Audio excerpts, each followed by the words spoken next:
नमस्कार दोस्तों। तो दोस्तों अगर आप इंडिया से हैं तो आप मेरी इस वीडियो को यूट्यूब पर या फेसबुक पर देख पा रहे होंगे, लेकिन और अगर आप नेपाल से हो तो आप मेरी इस वीडियो को यूट्यूब पे तो क्या फेसबुक पे, इंस्टाग्राम पे, ट्विटर पे किसी पर भी नहीं देख सकते हो, नहीं आप मैसेज भेज सकते हो, नहीं फोटो भेज सकते हो, क्योंकि नेपाल सरकार ने अभी सारे सोशल मीडिया ऐप बैन कर दिए। And Nepal has cracked down on a number of social media platforms including Facebook, YouTube, Instagram, X, LinkedIn, Reddit, WhatsApp and Snapchat.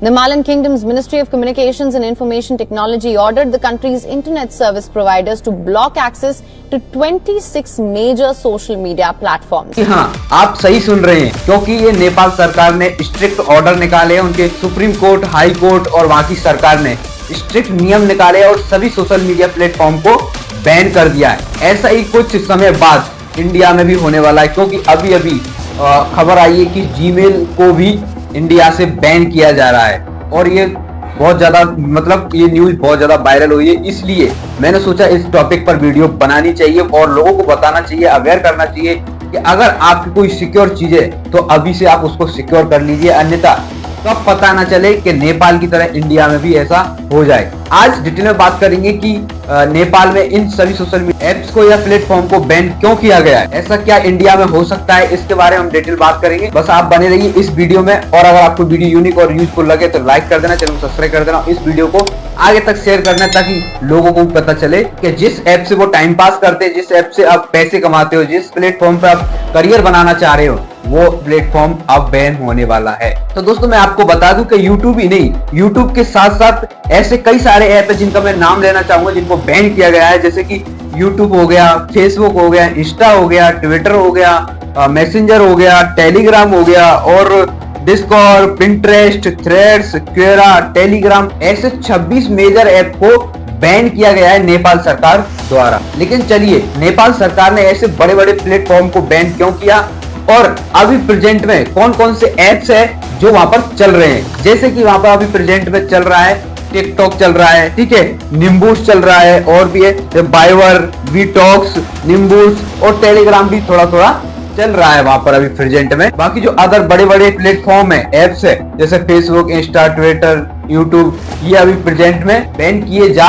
चुके। पर आप सोच रहे होंगे कि यार इतनी बड़ी कंपनियां, इतने बड़े प्लेटफॉर्म अचानक से कैसे बैन कर सकती है कोई भी सरकार, क्योंकि इन पे आधी इकोनॉमी टिकी हुई है, इनसे आधे लोगों का करियर खराब हो सकता है, इनसे बहुत सारी चीजें जो चल रही है, तो ऐसे कैसे एकदम से सरकार इतना बड़ा स्ट्रिक्ट ऑर्डर निकाल, इतने बड़े प्लेटफॉर्म को अचानक से बैन क्यों कर सकती है? क्या ऐसा इंडिया में भी हो सकता है? चलिए जानते हैं अब प्रॉपर तरीके से नेपाल सरकार ने ऐसा क्यों किया है। तो दोस्तों हुआ क्या कि नेपाल का जो सुप्रीम कोर्ट है उसने एक ऑर्डर पास किया था। दोस्तों नेपाल सरकार है, उनके सुप्रीम कोर्ट ने एक ऑर्डर जारी किया था, वो ऑर्डर था कंटेम्प्ट ऑफ कोर्ट केस का। इन पर केस चल रहा था, सभी एप्स पे, सोशल मीडिया जो भी एप्स प्लेटफॉर्म काम करते हैं उन पे कंटेम्प्ट ऑफ सुप्रीम कोर्ट का केस चल रहा था, ठीक है। तो क्या हुआ कि टाइम रहते इन्होंने जो एप्स बैन हुए ना, 26 मेजर एप्स बैन हुए हैं, जैसे जिसमें यूट्यूब है, फेसबुक है, इंस्टा, इन लोगों ने अपने आप को ऐसा समझ लिया कि हम पॉपुलर है दुनिया में, हमारे बराबर किसी के पास पॉपुलरिटी नहीं है, तो इन लोगों ने नेपाल सरकार को क्या कर दिया, हल्के में ले लिया। और हल्के में ले लिया तो सोच लो नेपाल के अंदर भी 3 करोड़ लोग रहते हैं, ठीक है, 3 करोड़ में से कम 2 करोड़ तो यूजर होंगे ही होंगे। तो उन्होंने क्या नेपाल सरकार को हल्के में ले लिया, तो नेपाल सरकार ने बता दिया क्या भाई हमको हल्के में ले रहे, 3 करोड़ पॉपुलेशन है हमारी। तो नेपाल सरकार ने स्ट्रिक्ट ऑर्डर निकाल दिया और इन एप्स को बैन कर दिया। और नेपाल सरकार ने नेपाल के जो लोग हैं उनके लिए स्ट्रिक्ट नोटिस जारी किया कि आप इन इंटरनेट जो ऐप है, इंटरनेशनल जो भी है, जिससे आप इंटरनेट यूज करते हो, उनको चलाना बंद कीजिए। पर ऐसा नेपाल सरकार क्यों कह रही है कि आप चलाना बंद कीजिए? क्योंकि इन प्लेटफॉर्म से तो बहुत सारे लोगों की जिंदगियां चल रही है, बहुत सारे लोगों का करियर खतरे में आ जाएगा, बहुत सारी कंपनियां चल रही हैं, बिजनेस चल रहे हैं, इकोनॉमी टिकी हुई है इन चीजों पे। तो ऐसा सरकार ने क्यों किया?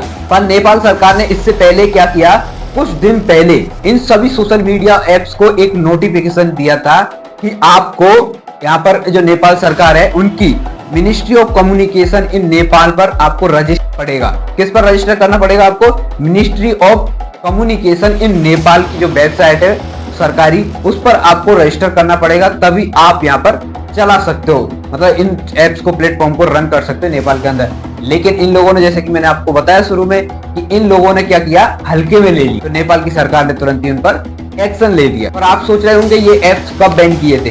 दोस्तों कुछ दिन पहले इनको नोटिफिकेशन भेजा गया था, सबको नोटिस जारी किया गया था, लेकिन कुछ एप्स है, जैसे कि मैंने आपको बताया था शुरू में ही, यूट्यूब हुआ, फेसबुक, इंस्टा, इन लोगों ने ministry of communication in Nepal पर रजिस्टर नहीं किया, जिसकी वजह से इन 26 मेजर ऐप को बैन किया गया था। वो 4 सितंबर को ये फैसला लिया गया था। हालांकि मेरे पास अभी न्यूज आई, इस वजह से मैं इतना लेट हो गया हूँ। जिसमें से कुछ एप्स अभी चल रहे हैं जो कि फ्रंट में आप ओपन करोगे तो तुरंत ही वही ऐप चालू होंगे, जैसे टिकटॉक, टेलीग्राम, ऐसे कुछ एप्स है जो तुरंत ओपन हो रहे हैं। पर नेपाल सरकार ने कुछ ऐसे नियम भी निकाले हैं कि अगर आपको इन एप्स को चलाना भी है, जो ऐप चल रहे हैं उनको बोला है, जो रजिस्टर, जो साइन अप करेंगे वहां पर रजिस्टर करेंगे, वहां पर एक शर्त है कि अगर आप यहाँ पर ऐप चला रहे हो, प्लेटफॉर्म रन कर रहे हो, तो आपको क्या करना पड़ेगा, एक लोकल कंटेंट ऑफिसर और एक रिवाइंस हैंडलिंग ऑफिसर आपको यहाँ पर हायर करने पड़ेंगे, ताकि ये लोग सभी सिक्योर रह पाए, ताकि हम आपको तुरंत जानकारी भेज पाए कि यहाँ पर गलत हो रहा है। जैसे कि आपको एक एग्जांपल के जरिए समझाना चाहूंगा कि कोई लड़की जा रही है रास्ते से और कोई क्या करता है, उसकी वीडियो या फोटो खींच लेता है और सोशल मीडिया पर बिना पूछे, बिना जानकारी के पब्लिक कर देता है और उसको वायरल कर देता है। तो अगर आपको, उनको कुछ प्रॉब्लम होती है उस लड़की को फ्यूचर में, तो वो क्या करेगी, किसके पास जाएगी, किसको कंप्लेंट करेगी, ठीक है।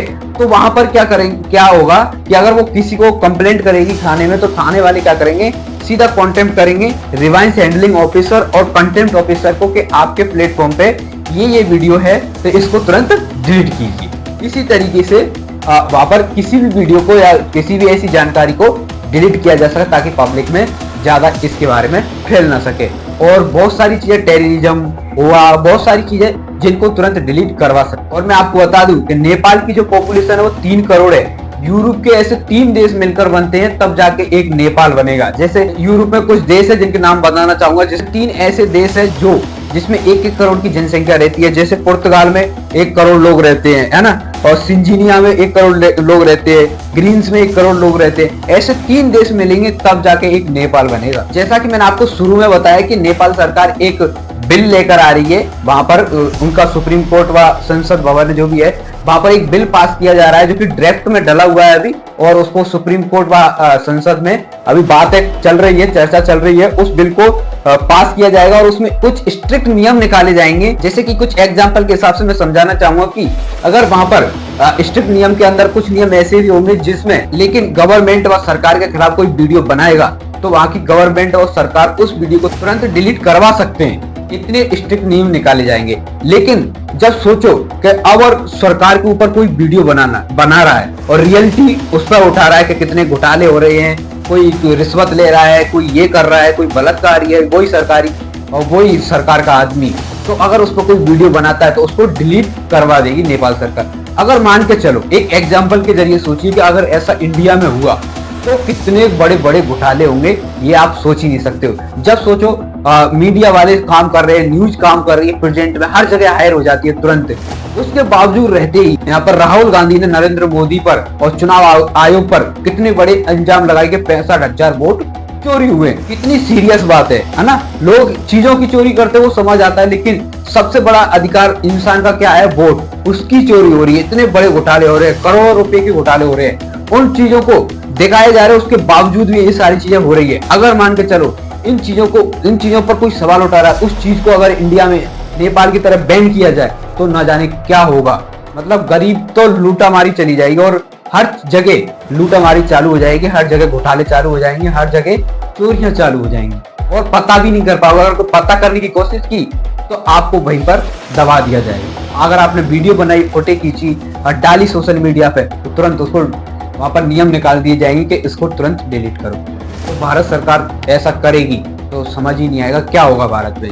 वैसे ही नेपाल ने वहां पर स्ट्रिक्ट नियम निकाले और वो बिल बहुत जल्द पास हो जाए। और मैं आपको बता दूं कि जब नेपाल में 3 करोड़ लोग रहते हैं, जिसमें से 70 लाख लोग ऐसे होंगे जो नेपाल से बाहर रहते हैं, इंडिया, यूएसए, अमेरिका, चाइना, बाहर रहते हैं। उन लोगों क्या कर रहे हैं, बात तो कर पा रहे हैं लेकिन मैसेज नहीं भेज पा रहे, नहीं वीडियो भेज पा रहे, नहीं टाइपिंग किसी मैसेज के जरिए कर पा रहे, कुछ नहीं फोटो भेज पा रहे, ऐसा कुछ नहीं कर पा रहे, क्योंकि अभी फिलहाल में ये सारी चीजें व्हाट्सएप से की जाती है। लेकिन व्हाट्सएप अभी नेपाल में बैन कर दिए गए। तो दोस्तों आप सोच ही सकते हैं, जब 3 करोड़ की पॉपुलेशन लेकर नेपाल इतने बड़े डिसीजन ले सकता है, तो सोचिए भारत में ऐसा हुआ तो क्या होगा, आपका हमारा सबका क्या होगा।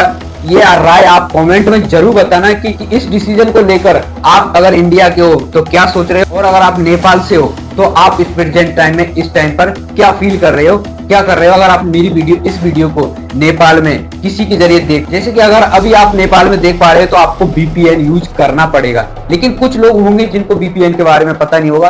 तो मैं आपको बता दूं कि जितने भी VPN है सारे VPN है, जिसमें से कुछ VPN सिक्योर नहीं होते और कुछ VPN सिक्योर होते हैं। यहाँ पर मैं एडवर्टाइजमेंट नहीं कर रहा हूँ, लेकिन आपको सिक्योर होने के चांसेस और जरिए बता रहा हूँ। तो मैंने सोचा कि कुछ लोगों को पता होगा, कुछ लोगों को नहीं पता होगा VPN होता क्या है। अगर कोई ऐप या प्लेटफॉर्म किसी देश से बैन हो जाता है, VPN को यूज करके उस ऐप को प्रेजेंट टाइम में चलाया जा सकता है, ऐसा है। अगर आपको पता है तो अच्छी बात है, अगर नहीं पता है तो अब पता आपको चली गया होगा कि आपको एक VPN डाउनलोड करना होगा प्ले स्टोर से, और वहां से आपको प्ले स्टोर या ऐप स्टोर पर आपको मिल जाएगा सिक्योर VPN। उसको यूज करिए, उसको चालू करिए और किसी भी कंट्री का VPN कनेक्ट करके आप किसी भी ऐप को चला सकते हो, रन कर। अगर आपको ये जानकारी कैसी लगी, हेल्पफुल लगी या यूजफुल लगी, तो प्लीज अपनी राय कमेंट में जरूर बताना कि आप इसके बारे में क्या सोचते हैं, और इस वीडियो को ज्यादातर आगे लोगों को भेजना, शेयर करना, ताकि उन लोगों को भी पता चल सके कि आखिरकार इतने बड़े प्लेटफॉर्म पर अगर आप फ्यूचर बनाने की सोच रहे हो, अगर आप इस पर काम करने की सोच रहे हो, आपका काम इसके बिना कुछ हो नहीं पा रहा है, तो आपकी राय क्या है, ताकि उन लोगों तक ये बात पहुंच पाए। तो चलिए आज की वीडियो को यहीं पर एंड करते हैं, समाप्त करते हैं। चलिए मिलते हैं नेक्स्ट वीडियो में, और मैं आपको नेक्स्ट वीडियो ला के आ रहा हूँ कि भारत में प्रेजेंट टाइम पर जीमेल को बैन करने की खबर आ रही है। वो बेहद खास है। जीमेल अकाउंट एक ऐसी चीज है जिससे हर चीज को रन किया जाता है। अगर आप इस वीडियो को देख पा रहे हो तो उसको भी जीमेल आईडी के जरिए चलाया जा रहा है। तो चलिए आज वीडियो यहीं पर समाप्त करते हैं। नेक्स्ट वीडियो देखने के लिए यहाँ पर क्लिक कर दीजिए।